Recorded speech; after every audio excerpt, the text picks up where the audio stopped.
स्कंद पुराण के माहेश्वर खंड के केदार खंड के द्वितीय अध्याय में सूत जी महाराज नैमिषारण्य में एकत्रित हुए शौनक आदि ऋषियों को आगे की कथा सुनाते हुए बताते हैं कि जब देवर्षि नारद ने कैलाश पर्वत पर पहुंचकर भगवान शिव को ये दारुण समाचार सुनाया कि उनकी परम प्रिया देवी सती ने अपने पिता दक्ष के यज्ञ मंडप में जाकर योगाग्नि द्वारा अपने शरीर को भस्म कर दिया है तथा दक्ष ने शिव जी का घोर अपमान किया है, तो उस समाचार को सुनते ही भगवान शिव के हृदय में एक साथ असीम शोक और अतुलनीय क्रोध का संचार हो गया। उनके नेत्र अग्नि जैसे लाल हो गए और समस्त शरीर से क्रोध की ज्वालाएं निकलने लगीं। भगवान शिव उस समय कैलाश के शिखर पर एकांत में विराजमान थे। उनके चारों ओर नंदी, भृंगी, गणेश, कार्तिकेय सहित असंख्य गण उपस्थित थे। किंतु जब ये समाचार मिला तो समस्त कैलाश मानो स्तब्ध हो गया। कोई भी उनके समीप जाने का साहस नहीं कर पा रहा था, क्योंकि शिव जी की जटाओं से अग्नि की लपटें फूट रही थीं और उनका त्रिशूल स्वयं ही कंपायमान हो रहा था, मानो समस्त ब्रह्मांड को भस्म करने पर आमादा हो। तब भगवान शिव ने अत्यंत क्रोधित होकर अपनी एक जटा को जोर से झटका दिया और उस झटके से एक अत्यंत भयंकर विशालकाय सहस्र भुजाओं वाला पुरुष प्रकट हुआ, जिसका नाम वीरभद्र पड़ा। उसका रूप इतना उग्र था कि उसके मुख से अग्नि की ज्वालाएं निकल रही थीं, नेत्रों से क्रोध की लपटें फूट रही थीं और समस्त शरीर से भयंकर तेज प्रस्फुटित हो रहा था। वो शिव जी का ही क्रोधावतार था। वीरभद्र के साथ ही भगवान शिव की क्रोधाग्नि से असंख्य रुद्रगण, भूत प्रेत, पिशाच, डाकिनी, शाकिनी तथा अन्य भयानक प्राणी उत्पन्न हो गए, जो करोड़ों की संख्या में थे। सभी के हाथों में खड्ग, त्रिशूल, भाला, गदा जैसे अस्त्र शस्त्र थे और वो सभी शिव जी के एक इशारे की प्रतीक्षा में थे कि कब यज्ञ को विध्वंस करने का आदेश मिले। दूसरी ओर दक्ष प्रजापति का वो महान ब्रह्म यज्ञ बड़े धूमधाम से चल रहा था। यज्ञ मंडप में स्वर्णिम स्तंभ लगे हुए थे, चारों ओर सुगंधित धूप फैली हुई थी। ऋत्विक ऋषि मंत्रों का उच्चारण कर रहे थे। ब्रह्मा जी स्वयं मुख्य आसन पर विराजमान थे। विष्णु जी भी उपस्थित थे।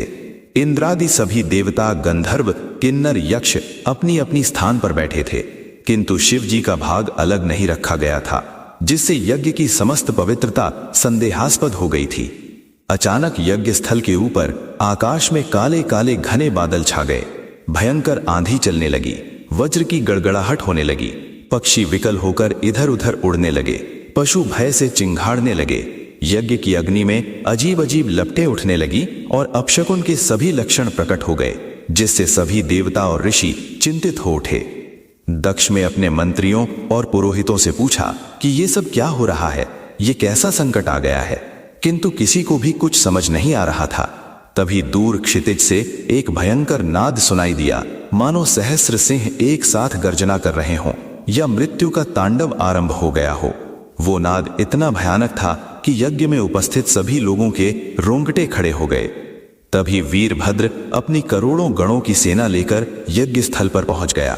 उसका रूप देखकर सभी देवता भय से कांप उठे।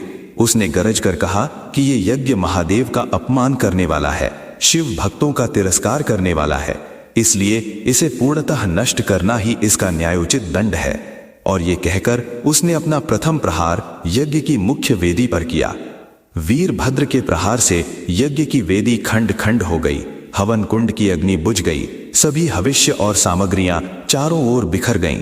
उसके गणों ने यज्ञ के स्वर्णिम स्तंभों को उखाड़ फेंका, विशाल पंडाल को गिरा दिया, रेशमी वस्त्र फाड़ डाले और समस्त यज्ञशाला को रौंद डाला। दक्ष के सैनिकों ने विरोध करने का प्रयास किया। उन्होंने अपने अस्त्र शस्त्र उठाए और वीरभद्र की सेना पर टूट पड़े, किंतु वो शिव गणों के सामने तिनकों के समान सिद्ध हुए।